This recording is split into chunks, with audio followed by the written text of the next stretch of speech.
Okay. Are we live? Yes. Fireside Chat 270.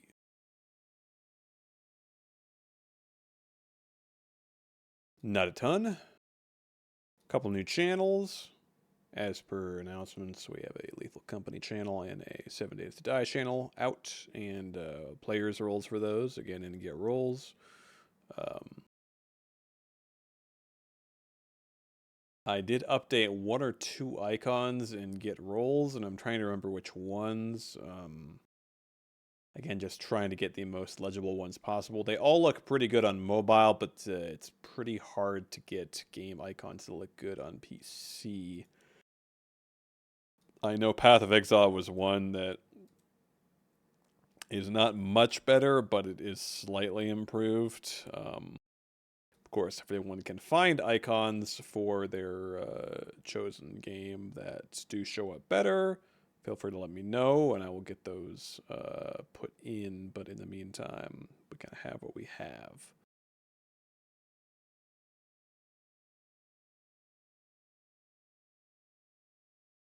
Congratulations to Fold Method, the Warrior of the Month, and to the Metal Marauders and Wargaming, our Platoon of the Month. And also a reminder about the Hall of Fame that is under the Library category. We are looking for new submissions for that.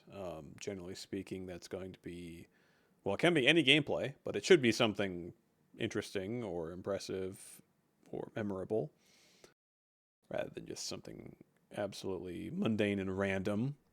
But generally speaking, we would love to have any submissions people can come up with. It's very League of Legends dominated right now. We'd love to get some additional games covered on there. Recently, Ulfal just added Lethal Company clip that you can see in the Hall of Fame channel. So do submit those to me.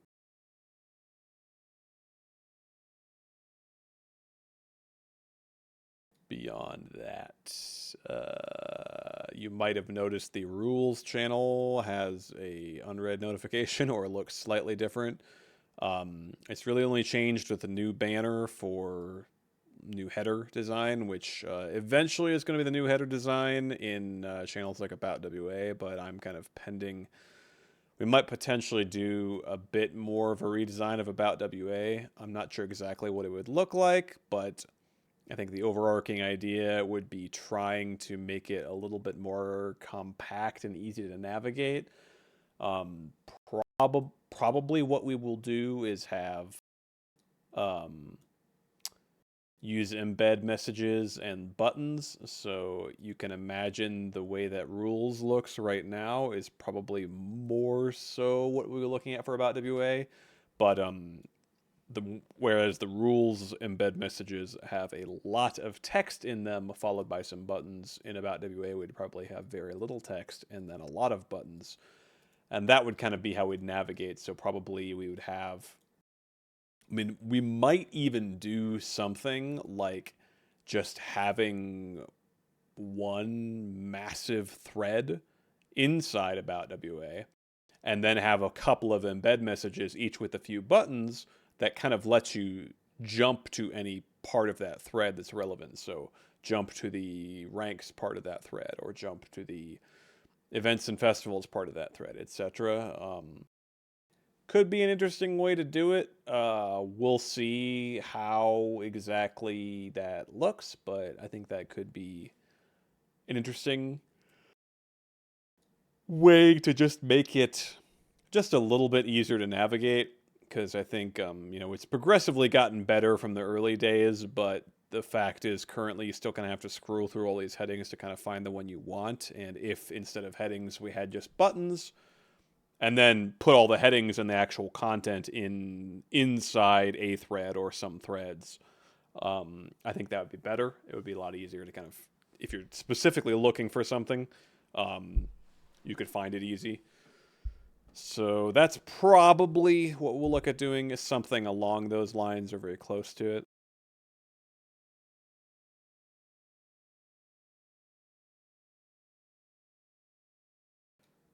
Let's see. Aside from that, Few people have been taking on staff roles or contacting me about helping out with stuff or posting in job board, which is great to see. So just a reminder about that. Actually, the go-to if you do want to help out, generally you're going to want to hit up Ulfold, who is the Rear Admiral, because he is kind of the top guy in terms of duties and jobs in the clans. So if you want something to do, he's kind of the guy to talk to.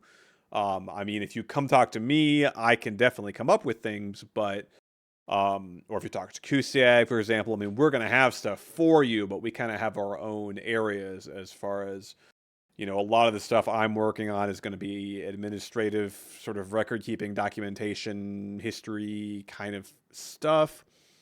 If you're talking to Kusi, that's probably going to wind up getting you more of something like helping out with running platoons or starting your own platoon or that kind of thing. So that's totally fine. And of course, as a reminder too, you can start your own rough platoon, and Kusi is the guy to talk to about that if you want to do it.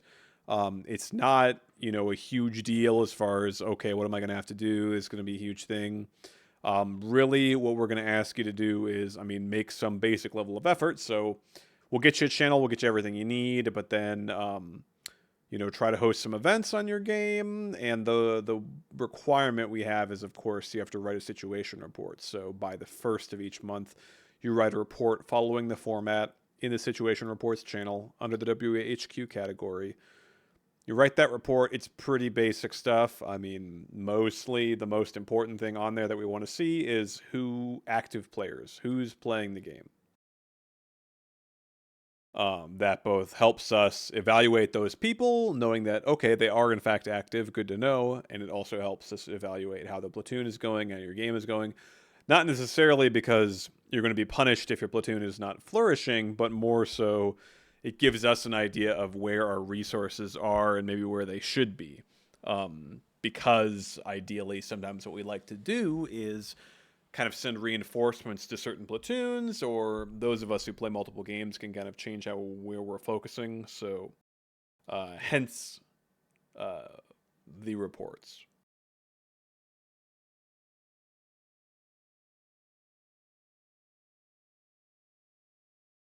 Okay.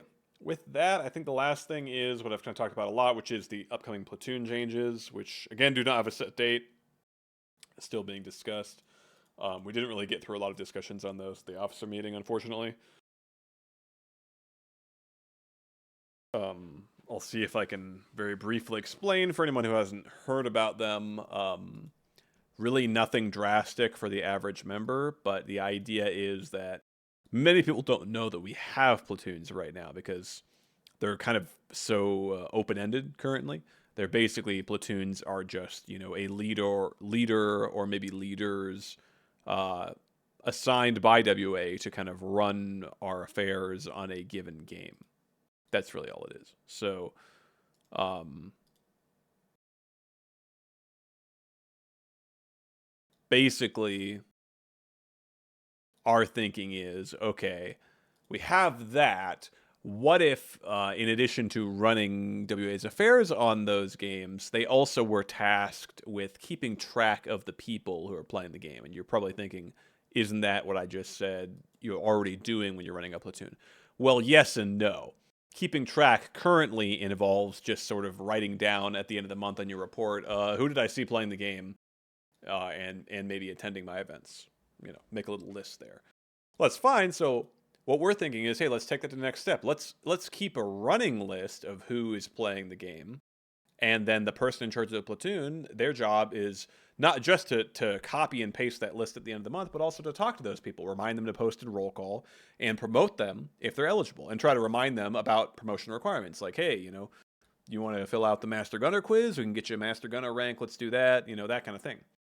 So really, we're just trying to put a little more responsibility on the shoulders of platoon leaders, kind of give them a chance to prove themselves, and also, really, I think it will help everybody, or at least help the average member, simply because instead of just one person, Ulfold, doing all the review for everybody, instead we'll have a bunch of people that Ulfold is basically overseeing. I mean, he and possibly others would then be the backups for doing the roster review duty. and basically ensuring that it gets done.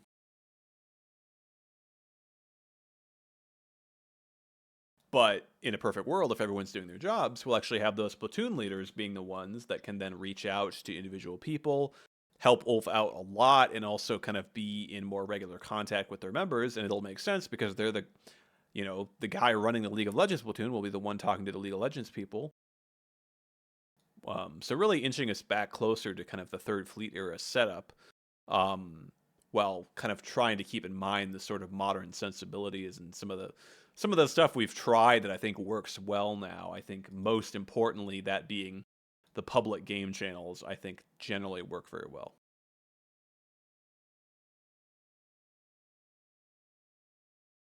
I think that's kind of a huge benefit of the way we're doing things now, is that it kind of eliminates this barrier between new people coming to the server and WA members. I mean, there's kind of a jump, but there isn't a wall, so to speak, which I think generally is better. I mean, pros and cons, right? We have the reservist rank now, which we didn't have before, so it kind of means that it's pretty easy to join WA and then just wind up a reservist, and you're kind of keeping a lot of privileges that in years past you wouldn't have had. You would have gone back to guest status. So it's kind of, I would say the easiest thing to say is it's just different. But I think that it does keep people around and kind of more in the loop for when they do return. If they do return, they have that ability to jump right back into the conversation because they are still WA members. They are just sort of not active duty.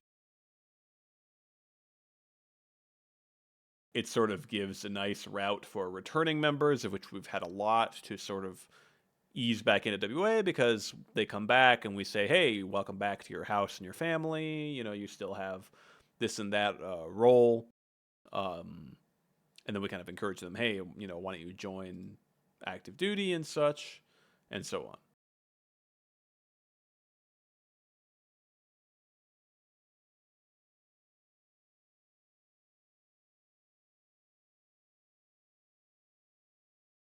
So that's kind of, I'll get into a bit of a tangent there, but that's generally the idea with these changes, is trying to get us a little back into that Third Fleet setup where the platoons, there's just a little bit more power invested in the platoons, and we're not as top heavy in terms of power to a degree, but especially responsibilities. I think one of the key things I was complaining about actually is just a limitation of Discord functionality. That being that in order to be allowed to give and take roles from people, you have to have the managed roles permission, which means that you can create, edit, and delete roles as well.